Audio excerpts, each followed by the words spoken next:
My name is Tom Dunlop. I'm the author of the Chappy Ferry book, which came out a couple of years ago. It's the first comprehensive history of the Chappaquiddick Ferry, which we're aboard right now. The history of the ferry goes back at least to 1807. That's when we first have a reference to it in writing. There's an essay that describes a ferry running back and forth almost exactly where the ferry runs today, from Edgartown Harbor to Chappaquiddick Island, which is just 527 feet across this harbor entrance. That's the subtitle of the book. It's the Chappy Ferry book, back and forth between two worlds, 527 feet apart. And it used to be, before there were bridges, before it was there was enough traffic to start building bridges across rivers and harbors and things like that. There used to be ferries like this all over New England, all over Massachusetts. This is the last one left, small, short-haul ferry running back and forth between two points of land. In all of Massachusetts, there's a couple that cross the Connecticut River still, but this is a very rare operation. And the reason for it is that it would be virtually impossible to build a bridge across this harbor. There's a couple of reasons for that. One reason is that there's so much traffic going back and forth that, for example, if you had a drawbridge, it'd have to be up and down all the time. The other is that if you built a bridge down where there's less traffic, even the sailboats that wanted to go by would never be able to get under it if it were not a drawbridge, because it would have to be so steep. So this thing that a private operator decided to create back 207 years ago is essentially the same operation that's in business today. There's some really kind of interesting things about it. One of them is that it's privately owned. The town does not own this service. It's owned by a husband and wife named Peter Wells and Sally Snipes. And Peter's very skilled son-in-law, who's sitting right over there, is the maintenance manager, Eric Gilly. So it's licensed by the town, but it is actually privately owned and run for the benefit of the people who live in the busy part of the harbor, busy side of the harbor, Edgartown, and for the more rural and spread out community on Chappaquiddick Island, which is part of the town but still separated from it. So there are two boats that run today. This is the older of the two boats. It's the On Time 2. It was built in 1969, holds 3 cars most of the time. It's a little smaller than the boat that's running right now, which is the On Time 3, built in 1975. Up until the late part of the 1920s, this was a rowboat service. And there was a guy named Jimmy Yates, and when cars started to run back and forth, wanted to go to Chappaquiddick, he had a rowboat and he had a barge, 20-foot long barge. He didn't have a power boat, so they'd drive a car onto this barge, he would tie his rowboat at one end, and he would pull this mother, a Model A and a barge. They weighed 2 tons together. He would pull those babies across to the other side. Well, it's an amazing feat of strength, but it's not that efficient. So in middle part of the 1930s, in 1935, they built the first ferry kind of like this one, with an engine and a helm and an ability to load cars and to drive it across. And that ferry was called the City of Chappaquiddick, and it was in business for a long time, and it really set the template for the service that runs now. A self-propelled kind of scow or barge that can carry the cars and passengers all at once. You don't need a reservation, and there is no schedule. You just show up, whether it's in the wintertime or in the summertime, there's a boat that appears every 5 or 10 minutes, and you go across. The ride is only a minute long. There's a mythology about this operation. It has to do with the names of the boat. Right now we're aboard the On Time 2, the second boat ever called the On Time, and the boat that's running in service right now is the On Time 3. The mythology is that it's called On Time because there's no schedule, and so therefore the ferry is on time. And that is not the truth. The reason that the boats are called On Time is because back in 1948, the guy who owned the ferry at that time decided to retire. There was a bit of a disagreement with the town, and he said, I'm not only retiring, I'm not only stepping down as the owner of the ferry, but by the way, the ferries belong to me, I built them, and I'm taking them with me. I'm going to use them for some other purpose. So suddenly there was going to be no owner and no ferries.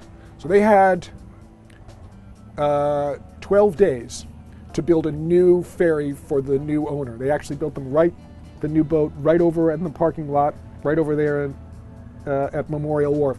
They had 12 days to do it.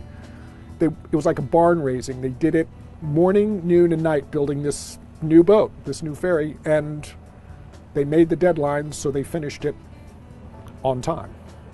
And that's why they gave it that name. In the wintertime, it can be very quiet. It has a schedule, and the town works out a schedule with the owner of the ferry, and it runs basically from a little bit before 7 o'clock in the morning to midnight. But in the wintertime, in the spring, winter, and in the fall, there are periods of time in the winter where it shuts down for an hour or so. In the summertime, it's a very different matter. It starts running at a little bit before 7, goes to midnight, running all the time, every 5 minutes going back and forth. And there can be an enormous amount of foot traffic and automobile and truck traffic going back and forth, so that the operation now requires, at peak times during the day, 2 ferries. The one that's running right now, the On-Time 3, and this one, which is the older boat, the On-Time 2, which sort of runs as a spare in the wintertime and runs as the second boat in the summer when they need to have traffic, when they need to deal with the traffic that's really heavy. This is right now, and since 2007 actually, when a storm broke through a beach which connected Chappaquiddick to the rest of the vineyard. Before that storm happened, you could drive a 4-wheel drive across the beach, but now you can't because it's open to the sea, which means that anybody who wants to bring a car back and forth has to use the ferry. Chappaquiddick is truly an island all to itself, and this is the only method of public transportation back and forth. Of course, it's also really important when there are emergencies. Even if in the middle of the night the ferry has stopped running, the captain on duty that day has to be ready to get down here in no time flat, because if there is an ambulance run or need for a police or there's a fire, they have a little fire station over there, but getting the emergency personnel over is firing up this boat or the other boat and being ready to go, so that there's really no lag time. It's an essential service for a town, and it's a little bit peculiar in that Chappaquiddick is part of Edgartown. It's not a separate town. It's not like you're going from one town to another. It's really all within one town, and a service that connects the rural, disconnected island part from the rest of the vineyard part. My name's Eric Gilly. I'm in charge of maintenance on the Chappaquiddick Ferry, and I am also a spare captain when the time is needed. I would say the best part of going over there is to go out on the beach with the trustees, and you can go out for a ride in a 4-wheel drive vehicle out to the Cape Pogue Lighthouse, and it's quite a nice ride. Not many places you can go for a ride on a beach. The ferry that we're on right now is actually made famous by the movie Jaws. If you watch Jaws, you'll see this ferry crossing in the other direction when the police chief and the mayor on a ferry headed across the harbor, and the mayor persuades the police chief not to close the beaches the night after the first shark attack. That happens on the Chappaquiddick Ferry, and there's that famous line where he says, if you yell barracuda, people say, huh, what? You yell shark, we got a panic on our hands on the 4th of July. That scene takes place on this ferry crossing over to Chappaquiddick. And these ferries actually appear in Jaws 2, and it's too bad, but it also appears in Jaws The Revenge, which the ferry just leaves here and it starts heading out in that direction like it's going to Florida or something. It's unaccountable what that's all about. Nevertheless. So that's one of the things that it's famous for.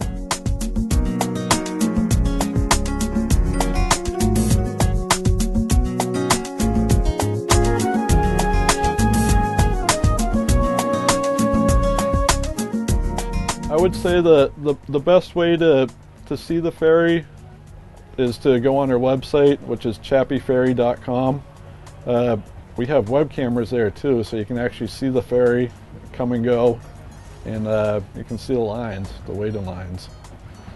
And we also have weather on the website, so you can see what the current conditions are down here as well. It's all first come, first serve. You get in the line and just drive on the boat, pay the driver, and they'll take you across. It's pretty simple. You know, some people aren't too sure about it when they first come here, but they figure it out, and usually the drivers are pretty helpful too.